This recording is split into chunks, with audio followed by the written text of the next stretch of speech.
Hey guys, what's up? This is Ron Coolen, and you're listening to The Loud Spot with Sebastian. Oh no! Oh boy! Ah, here it comes! The motherfucking loud spot! That's right, you're listening to the almighty Hot Zone! Doing the intro to the Loud Spot podcast! You're goddamn right! We're doing intros for podcasts now! And if you don't like it, you can suck the entire circumference of my Wayne Tretzky with the squeals and the drops! P1E goes on till it pops! Cannonball, don't trust a cop! Johnny Spotswood just don't know when to stop! Yeah, and if you don't like it, you better take your ass up to the snooty box, cause this is the loud spot. Okay, see you later. What's up, everybody? Welcome to the Loud Spot. I'm your host, Sebastian Cosme, right out of Oklahoma City. Today we have a great show for you. We have Ron Coolen from Holland. What's up, Ron? Hey, how you doing? Good to be here. Absolutely, man. And we have Sam McIntosh, who's actually just in the same house as me in the other room. What's up, Sam? Yeah. You owe rent. So, Ron Coolen, man, from Holland. What is going on? So your music that you write, you just go by your name, Ron Coolen. Yeah, that's right. That's right. I released my album under my own name, and that's where people can find me when they look for me, look for my music. No, I had Big Daddy Cool from Holland. That's what I found it under. Big Daddy Cool. Yeah. Oh, never No, heard of that. I'm joking. That's your new name now. That's Big Daddy thank Cool. So you write music. Is this just like a one-man band kind of thing? Well, it's a solo project. So I wrote all the songs, the music, and I played most of the instruments. Like I played drums, played the bass, played the rhythm guitars, some keyboards. And I knew that I was bad. I sucked in singing, and I suck in playing solo guitars. So I needed to have singers, and I needed to have players that can play a decent solo. And that's what I approached a number of guest musicians for. I found 12 of them, and I really wanted the best I could get. And so I was able to get to attract some great names, which I'm really proud that they're on my album. And but in the end, it's a solo project with many guest contributions. Got it. Okay. Yeah, I was going to ask that. I was going to ask, are you doing all the instruments, or is someone else? But obviously, you just said that. Now, is there one? Do you eventually want to put a band together if the opportunity arises to perform this on stage? Yeah. The plan is to, maybe I'm going ahead, but the plan is to release the next album this year. And then the next year, 2022, when all this shit with this virus is over, hopefully, then I plan to form a live band and go out on tour. And I think I'm pretty confident that the singer will be Keith St. John, who is doing a number of songs on the album, and he's going to sing all my songs on the new album. Keith and I have, we've worked very closely together, and our cooperation is getting better and better and better and more and more. And we both have agreed that the plan is to go out on tour. And so it'll probably be the two of us, and then we'll have to still find a former band that we'll be able to take to the road. So that's the plan, the next year. Do you write all the lyrics for him, or do you give him any room to write his own music? No, I don't. That's another thing I'm not able to do. I'm pretty bad at writing lyrics. So I'm writing very simple, very simple lyrics, and if I do write them. But I had one person writing some lyrics for some songs. That was a singer in my AC/DC tribute band that I was in. AC/DC, yeah. I played in that band for many years, and we had a female singer, and she liked writing her own lyrics and songs as well. So she helped me in the beginning and wrote a couple of lyrics. But then when the songwriting progressed, and when I found some singers, like for instance Keith, then I sent in the songs, I sent him the lyrics, and then he said, "No, it's not my type of lyrics. I'm gonna redo it," and then it's completely up to him how he does it. And the good thing is, and that's the thing I learned from him is that he's able to catch a story in one sentence. Yeah, you know, if I would write, I would say, I'm going to the city and I'm going to have a drink and I'm going to the bar. And he's able to package the whole story in just one sentence or 3 words. It's just incredible how he does it. So you do play on the album, right? Because it sounds like everyone else is playing, but you're not.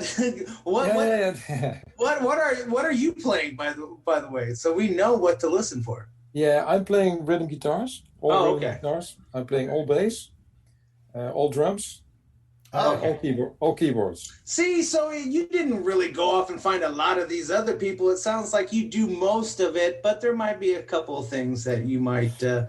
Yeah, but you know, I'm pretty modest about my own contribution, to be honest, and I'm really proud of what the other guys did, because to me, what they did is that they, I was confident and I was okay with my own songs and my own playing, but when I added, you know, all these solos to it and all these vocals to it on top of it, to me, all the songs became 2-3 times better. And so for me, the guest musicians have a lot of value in you know, uplifting the song to the next level. So when you go into the studio, do you play all the instruments? Do you record the drums and then record the guitar and then record the bass? So you do all the recording yourself? Yeah. Wow, man. That's pretty. See, and I saw on your Facebook page it says that you were a drummer in one band, a guitar player in another band. And so you're pretty well versed in all instruments except for singing. And dude, not only can I not sing, I also can't write lyrics at all. My lyrics are just as bad as yours, probably. He has a hard time even speaking. So sometimes we have to put words in his mouth and be like, Sebastian, you wanted to say this, and he's like, oh yeah, that's right. So. Yeah, you know, everyone has his own qualities. So. How long has Holland been shut down for? As far as with COVID and all that, when did the concert stop, or did they stop? They stopped almost immediately in March, and they never. I think they never really. Well, there was at some point there was the opportunity to play in front of max 30 people, and you know, there were some bands that organized a gig, and then they had, you know, 30 chairs. People had to sit. They couldn't walk. They had to sit. 1.5 meters apart, and then there were just 30 people in the room, which is boring. You know, It is.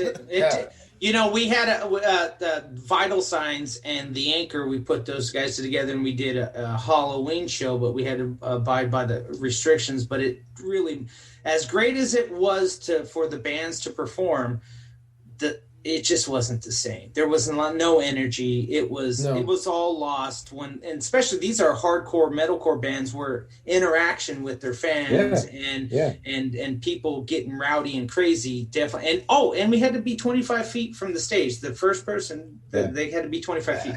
So it sucked, but we wanted to give fans what they wanted to. So and as their booking agent, I'm like, yes, we're gonna do this Halloween show, and it's an annual tradition to do this called Spooktacular. So unfortunately, but it's not.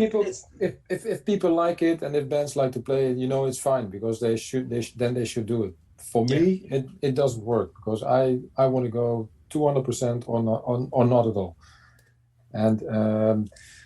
So, I was actually, when I released the album last year, that which was 2 weeks before COVID came. So it was the worst timing ever, probably. And the plan at the moment, You didn't know. Yeah, you don't know. You don't know what would have happened, but you know, I thought, okay, you know, the plan was to go out on tour in summer festivals. So I knew immediately that plan couldn't go into the trash bin.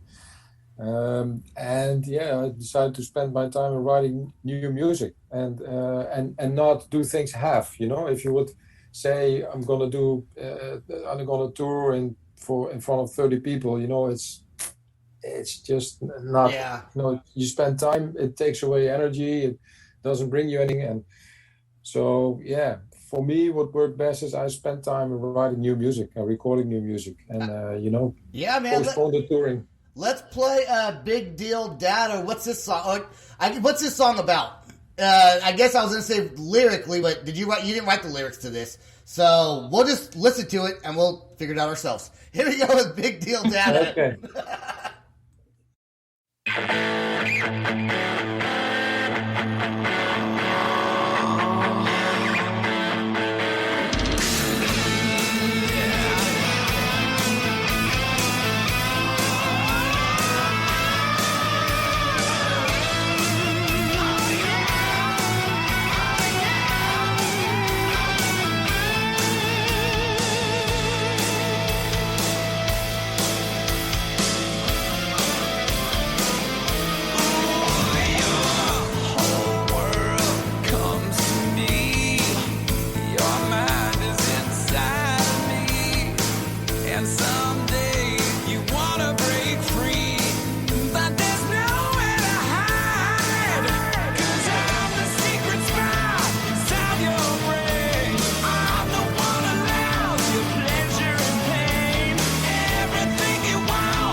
But